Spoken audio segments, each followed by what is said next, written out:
আসসালামু আলাইকুম, আমি সুমনা কিচেন আপনাদেরকে স্বাগতম। আজকে ডিম ভুনা করবো আলু দিয়ে, আপনাদের সাথে শেয়ার করছি।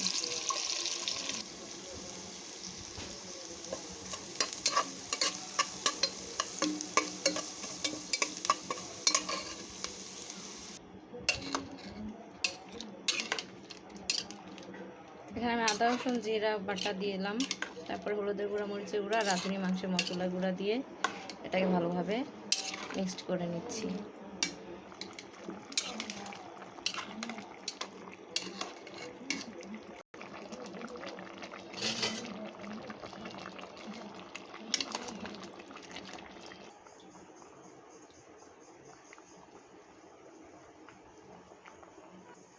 গাইস, হয়ে গেছে আমার ডিম ভুনার তরকারি আলু টমেটো দিয়ে।